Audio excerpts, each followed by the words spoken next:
Hishin was taking down all the guards outside, while the poison expert was saying, "I'll give you another week. If he doesn't die, bring me your head." Hishin, who was eavesdropping on them, got angry and upset. He attacked Chang with his sword, stabbing him in the shoulder. Chang pushed him away with a magical spell. Hishin blocked the magical spell with another one, which threw him back against the wall. The mercenary attacked Hishin, who blocked the attack with his sword, but the mercenary managed to cut his face. The mercenary backed away and said, "You're that high school student who got lucky and didn't die from my poison. I was on my way to you, and here you are, coming to me yourself." Hishin says, "The poison on that needle is not a joke you'd face in an exam hall. This time, I used my inherited recipe, which I named a completely different level.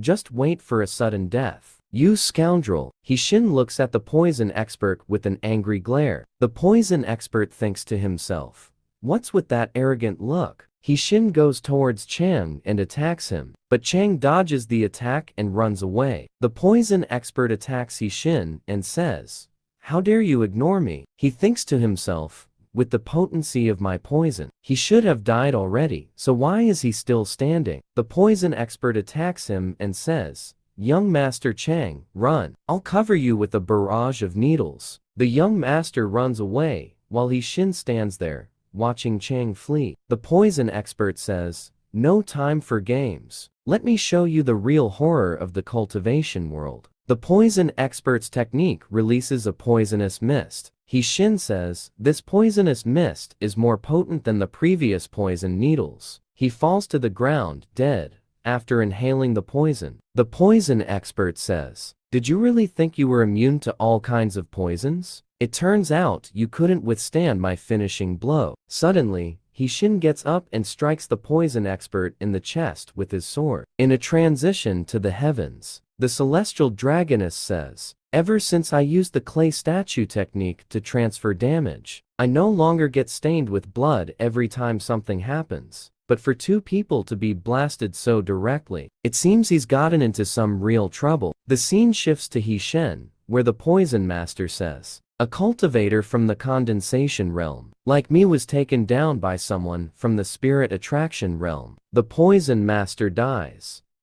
Hishin checks on him. No pulse anymore. "Let's hurry up and loot his bag. Even if it's useless, I can sell it for some money." Jang appears, running exhausted through the mountains. "Damn it, I forgot my phone. I'll have to stop a car and borrow a phone to call for reinforcements. Damn you, wretched transferred student. How dare you take revenge on the Jang family? As soon as I gather the family's assassins, I won't just kill you, I'll wipe out your entire family." Suddenly, Hishin appears and says, "Who are you planning to kill?" Jang is terrified. Hishin attacks with his sword, but Jang blocks it with his hand using a 100 refined steel enchantment, solidifying his hand to withstand the blow. Jang runs away from Hishin, but Hishin attacks him with an explosive orb. It detonates, and Jang falls off a cliff, wounded. Hishin pursues him, attacking with his sword. Jang cries out, "Wait, I'm the third young master of the Jang family. You can't kill me." But Hishin decapitates him. Hishin says, "If the Dragon King hadn't absorbed all the damage, you would have killed me several times over. You still tried the same old routine of intimidating people with your family background." He then burns Zhang's body. "Even though I burned your body today and removed the evidence, the Zhang family will definitely link your death to me, whether they have proof or not. And I'm still using the Zhang family's palm technique. There's no escaping another conflict with them in the future. But at least the revenge wasn't for nothing. Even though I just rushed in, managed to grab some valuable things. The condensation pills. Alone 3 of them, while his brother had to make sacrifices to the Dragon King to get just one." It seems the relationships between the disciples of the major sects are extremely complex. I also picked up some gold, silver, treasures, talismans, standard swords, and so on. I'll sell them all. Hishin activates his system. A pop-up appears.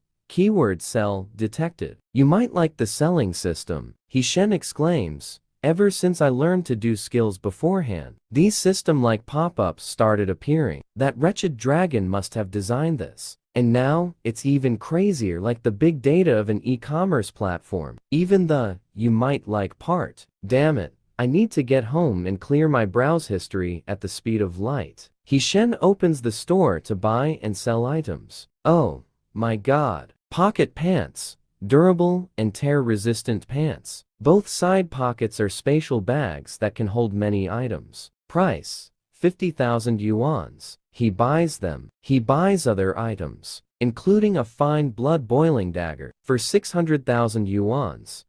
The more blood you shed, the stronger your attacks become. Quick eye contact lenses for 50,000 yuans. Enhances dynamic vision by 50%, making it easier to see fast-moving objects. A shock-proof t-shirt for 100,000 yuans. This t-shirt might be stronger than you. No need to worry about your clothes tearing in battle. And grip shoes for 200,000 yuans. Super stable soles. When activated with spiritual energy, they can stick to surfaces. Actual effect depends on your cultivation level. Total spent: 950,000 yuans. Remaining balance: 4,718 yuans. The celestial dragoness appears before us. I won't let you die so easily, you wretch. She casts a blood curse on him. The cat, standing next to her, says, because of that human's blood, we may have found a way to nullify it. The cat activates a spell. I checked his lineage. It's not special. His ancestors were only able to place blood curses on low-rank demonic beasts. Those beasts couldn't even handle the transfer damage, so his ancestors often died quickly in low-level fights. That's why no sect ever took interest in his lineage. He was always a nobody in the human world. The celestial dragoness asks, so how was he able to cast a blood curse on me? I'm a celestial being.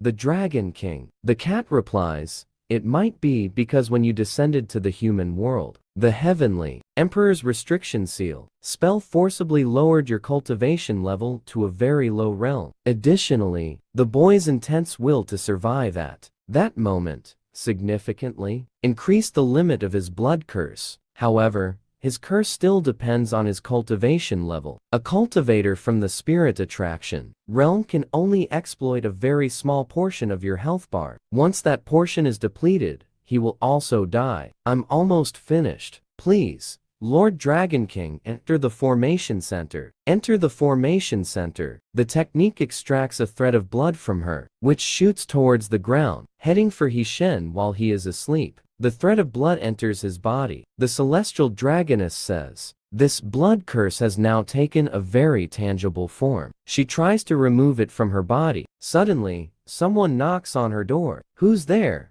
She asks. Lord Dragon King, I am a messenger from the heavenly minister, a voice says. He invites you. The cat notes, there's no message talisman. They sent a personal envoy instead. The celestial dragoness concludes, this visitor does not have good intentions.